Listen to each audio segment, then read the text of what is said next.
Hello guys, welcome to my YouTube channel textile ride. आज की इस वीडियो में मैं बहुत ही इंटरेस्टिंग टॉपिक लेके आया हूं जो कि स्पेलिंग डिपार्टमेंट से रिलेटेड है और उसका नाम है फाइबर गाइडेंस इन ड्राफ्टिंग।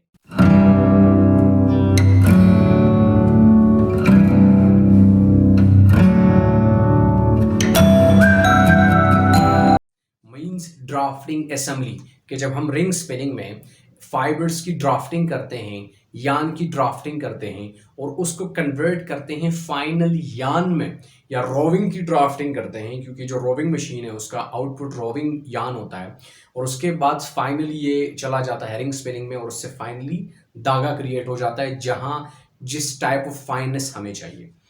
तो हम देखते हैं कि क्या होता है, फाइबर कैसे गाइड किया जाता है ड्राफ्टिंग असेंबली में, क्यों हमें गाइडेंस की जरूरत क्यों पड़ी। क्योंकि देखिए, ये जो ड्राफ्टिंग असेंबली है, बेसिकली मैं इसको समझाना चाहता हूं।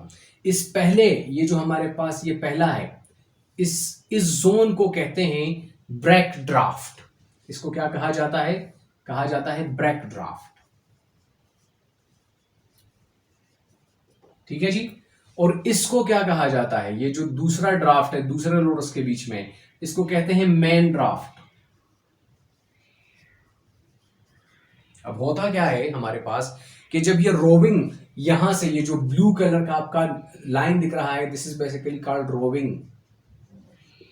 जब ये रोविंग इस पहले के अंदर हो जाता है और इन दोनों के जब ब्रेक ड्राफ्ट के दरमियान आ जाता है, तो बेसिकली यहां होता क्या है, यहां ये मटेरियल बिल्कुल फाइन हो जाता है। यहां ये जितना भी ये जो हमारे पास रोविंग है इसको ब्रेक कर देता है। That's why it's called the break draft. इसको ब्रेक कर देता है और तकरीबन ऐसे फाइबर्स की शेप में कन्वर्ट कर देता है, यूं ऐसे फाइबर पड़े होते हैं। अब क्यों?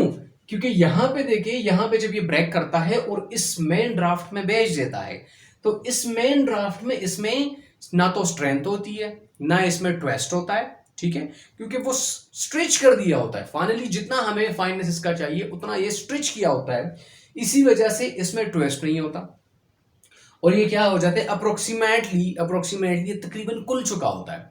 तो जब ये कुल चुका होता है, इस वजह से इसके बीच में मेन ड्राफ्ट में गिरने का खतरा होता है और फाइबर लॉस का खतरा होता है, जिसके साथ यान क्वालिटी खराब आ सकती है हमारी। इसीलिए हम ब्रेक ड्राफ्ट तो नहीं, लेकिन मेन ड्राफ्ट, इन दोनों रोलर्स के दरमियान में हम इस फाइबर को गाइड करते हैं, मींस इसको ले जाते हैं ताकि ये यहां यहां गिरे नहीं। ठीक है, इसी वजह से हमें fibre guidance in drafting assembly की जरूरत पड़ती है। तो हमारे पास बहुत सारे टाइप्स है। पहले है हमारे पास लीनियर गाइडेंस।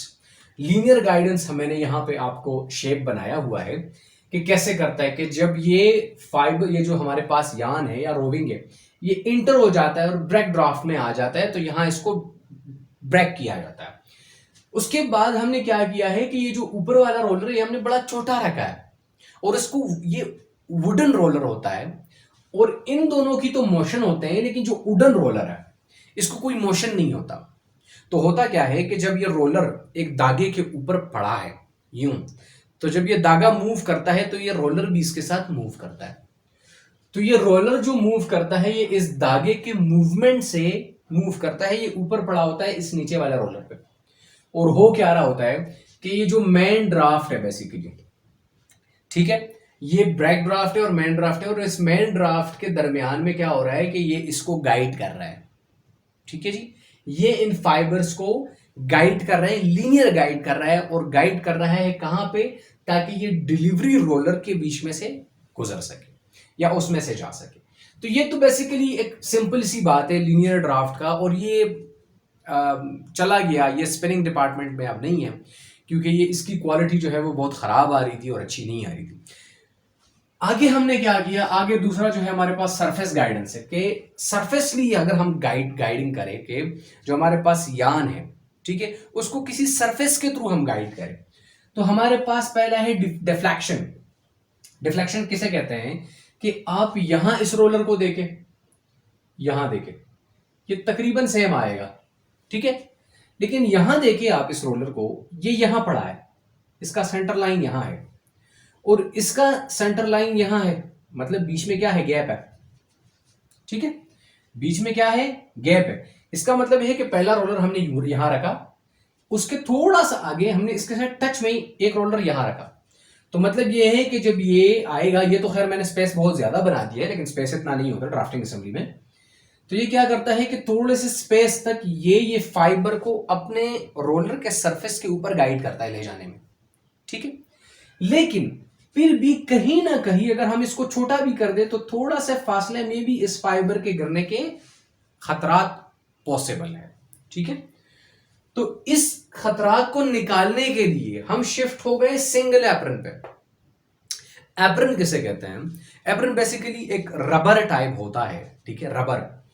और उस रबर को मैं इस नीचे वाले, ये बेसिकली मैं दो रोलर इसलिए बना रहा हूं क्योंकि ये मेन ड्राफ्ट को मैं एक्सप्लेन कर रहा हूं। जो ब्रेक ड्राफ्ट है उसमें हमें जरूरत नहीं है, ये मैंने 3 बना दिए ना। ब्रेक ड्राफ्ट में हमें कोई जरूरत नहीं है इसको गाइड करने के लिए। ये जो मैं कर रहा हूं ये मेन ड्राफ्ट की बात हो रही है, ठीक है। ये सारा जो है ना, ये मेन ड्राफ्ट की बात हो रही है, ठीक है जी। अब हो क्या रहा है कि नीचे के रोलर के साथ यहां तक मैं एक रबर को बांध देता हूं। यहां मैं एक नोजल दे देता हूं, नोजल जिसको नोज कहा जाता है। उस नोज से मैं इस रबर को बांध के, इस रोलर से बांध के यहां मैं एक और नोज दे देता हूं, ठीक है।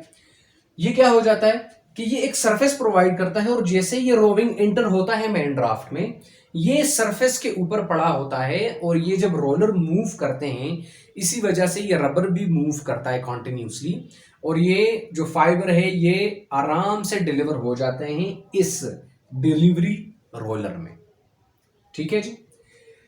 अच्छा, अब ये हो क्या रहा है कि मैंने अगर फॉर एग्जांपल मैंने फाइबर्स यहां डाल दिए, ठीक है, ये फाइबर है और मैं इसको यूं गाइड कर रहा हूं, तो खतरा आ सकता है कि ये ऐसे तो है लेकिन ऊपर तो इसका कोई वो नहीं है, तो ये इस तरह गिर सकता है, गिर गया, ठीक है। अब हमने क्या किया कि हम दूसरे पे आ गए, डबल एप्रन्स पे आ गए। डबल एप्रन्स का मतलब ये है कि एक एप्रन, आपको ये ब्लैक नजर आ रहा है, एक एप्रन मैंने ऊपर रखा, ऊपर अटैच किया, दूसरा एप्रन मैंने नीचे अटैच किया। अब हो क्या रहा है, ये जो फाइबर जाते हैं ये बिल्कुल फिक्स जाते हैं यूं। ये फर्स्ट एप्रन है, ये सेकंड एप्रन है, नीचे वाला अपर एंड लोअर, इसको यूं प्रेस करके ले जाता है। मतलब ये है कि खतरात नहीं होते यहां और यहां गिरने के। और फिर दूसरी बात, ये रबर है, तो जब रबर किसी चीज पे आप रख दो तो वो यूं रख जाएगा, मतलब ये जो एज है ये ब्लॉक कर जाएगा इधर, तो इसका मतलब फाइबर्स गिरने के खतरे भी नहीं है, ये यूं जा रहा है, ठीक है। तो हमने डबल एप्रन्स रख लिए ताकि ये जो फाइबर्स, ये जो रोविंग अंदर जा रहा है, और यहां हमारे पास ब्रेक हो गया, ब्रेक होके जब ये मेन ड्राफ्ट में आएगा तो ये मेन ड्राफ्ट में गाइड करेगा इस फाइबर्स को, और विदाउट एनी फॉल्ट, कि मतलब फाइबर्स गिरेंगे नहीं या इनकी क्वालिटी खराब नहीं होगी, ठीक है। तो हमारे पास आजकल जो स्पिनिंग डिपार्टमेंट में यूज हो रहा है ड्राफ्टिंग असेंबली में, और हम उससे फाइबर्स को गाइड कर रहे हैं, वो हम कर रहे हैं डबल एप्रन्स से, ठीक है जी।